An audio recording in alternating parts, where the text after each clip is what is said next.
one of the first people outside of Dodge to be able to experience a new Hurricane engine in the Dodge Charger. That's right, first they launched the EV, now we've got the new twin turbo 550 horsepower inline 6-cylinder. So we're gonna go hop in this car for a ride in the new Hurricane powered Dodge Charger and get a little bit of an experience to see what this thing sounds like, what it accelerates like, and how it handles. All right, thanks guys.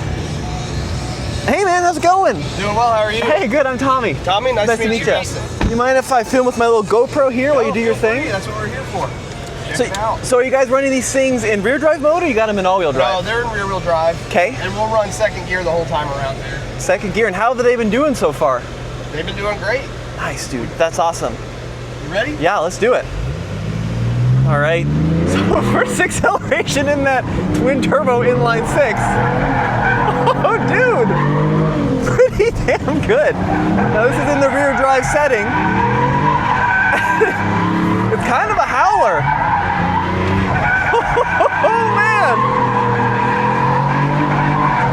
Guys, honestly, on the road, it may not sound super Hemi-ish, but it definitely sounds like a pretty beefy little engine under that hood. It definitely sounds different. Yeah. It's got everything it needs to have, for sure. And in all-wheel drive, this thing will bite and launch too. So you get the best of both worlds, being able to turn it off and activate just rear-wheel drive as well. Have you done this kind of thing in the V8 cars? Yeah, we did this with the Hellcats as well. And how does the inline 6 compare to the Hellcats out here?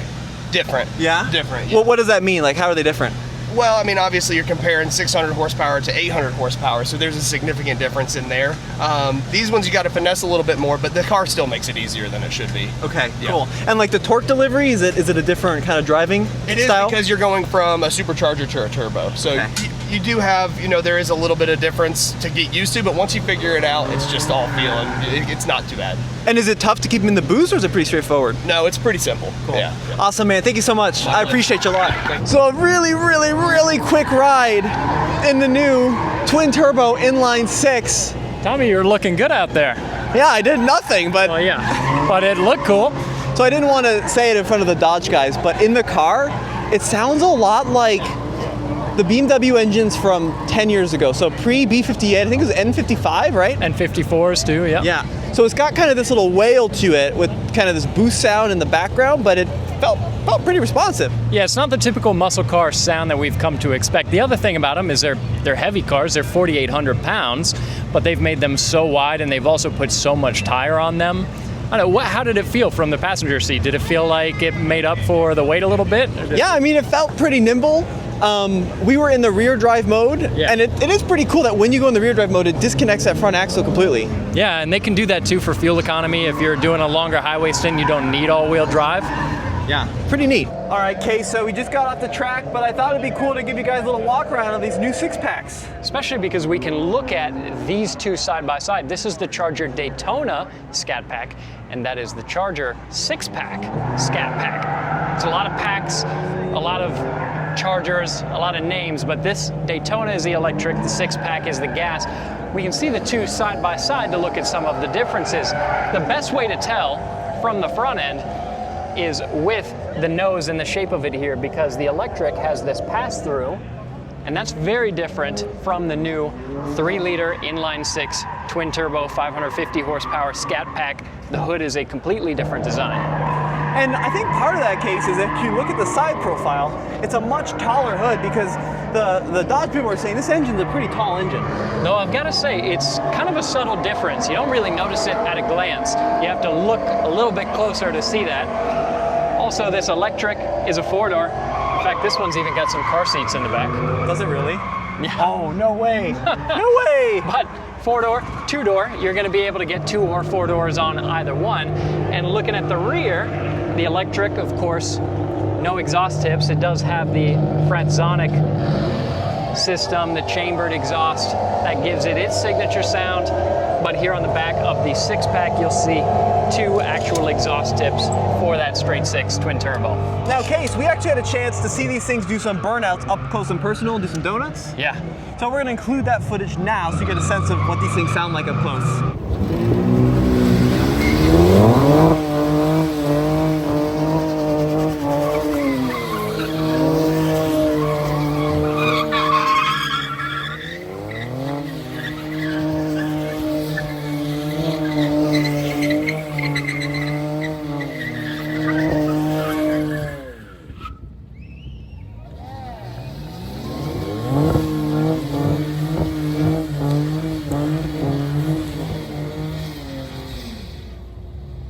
the gas-powered models they're showing off today are SCAT-PAK, so they're those high-output 550 horsepower variants.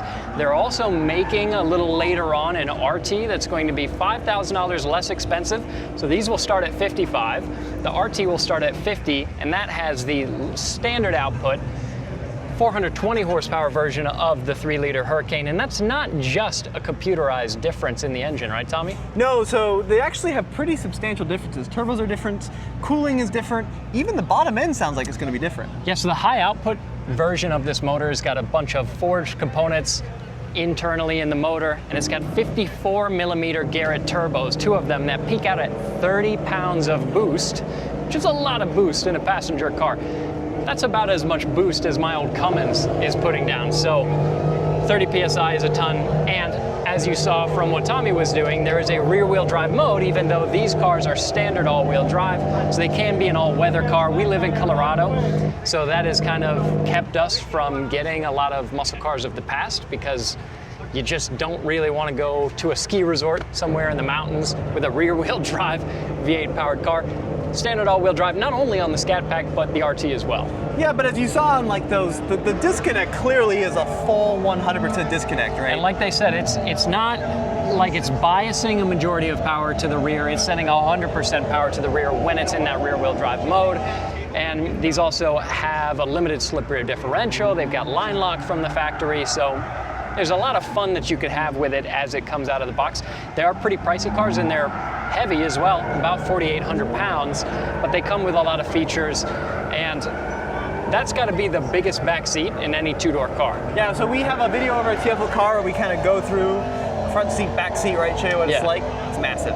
Yeah, and it's also a much more updated interior than the outgoing model, which was starting to show its age in the dash and a lot of the interior design. This interior is a lot better. Now I do want to show you this. This is actually what that Hurricane engine looks like outside of the car. Yeah. And this is the engine that's shared with a couple other vehicles, right, Case? Yeah, it's in the Ram 1500. It's in what, the Wagoneers. Yeah. Right? It's So- in the big SUVs, but it's not that big of an engine. Like, it's pretty compact. Yeah, it is. And I was looking it up earlier. These engines weigh under 500 pounds, about 430, 440 pounds. So they're even trying to push these as crate engines that people could start swapping into project vehicles. They've got here at Roadkill Nights a few different tuner cars that are going to be doing some drag racing here, and they gave them some of these engines to hop up even bigger than the 54 millimeter turbos that the high output comes with. So they're hoping that this will become a little bit of an enthusiast design, and I could see it. Yeah, I mean, look, you can see this is the crate, right? 26 PSI in this one, 550 horse, direct injection. Yeah, it's actually a pretty compact little unit. 3 liters, of course, so you've got your twin turbo setup there. And then over here you can see kind of the size comparison with the V8. That's a 354. This is probably a 392. Yeah, this is the 392 Hemi crate. So it's pretty narrow, especially compared to these engines. Yeah, by comparison, and again, a relatively lightweight engine with strong internals, one that can handle a lot of boost. So there is the potential for it, since 2JZs are getting hard to come by for any reasonable amount of money. And Kate, I think that's the last thing we should talk about is this whole idea of putting these twin turbo inline sixes in these muscle cars / sports cars is very kind of Supra-like, right? I mean, they're copying the Toyota BMW model. Yeah, now one of these crate motors is about 14 grand. You can get a 2J for less than that, but still, if you wanted to do something different, this is potentially another option. Yeah, so guys, that's kind of our first little ride along in the 3-liter twin turbo Charger. I think that the sound's pretty cool. It's not really a Dodge sound. No, it's not necessarily a muscle car, traditional muscle car sound, because it's not the rumble of a V8, but it does sound interesting, especially uncorked on some of the drag cars, tuner cars that they're displaying here. Yeah, so you got a really kind of unique burble to it, even if it's not kind of that Hemi grunt. No, but I think there's some potential in the aftermarket for people to make these engines sound even better than they sound stock. And I'm hoping that they take boost really well, because a muscle car doesn't have to just be supercharged V8s. It could be big boost, big turbos, and 800-900 horsepower, and an inline six would be pretty cool. It could be interesting. And I was really hoping we'd hear an announcement of a V8 Charger today, That never happened, but Still nothing yet. I still strongly believe in my soul that's coming. You gotta think. You gotta think. All right, guys, well, let us know what you think in the comments. This has been Tommy. In case. AllTFL.com, your place to go for more ride-alongs and inline 6-cylinder chargers.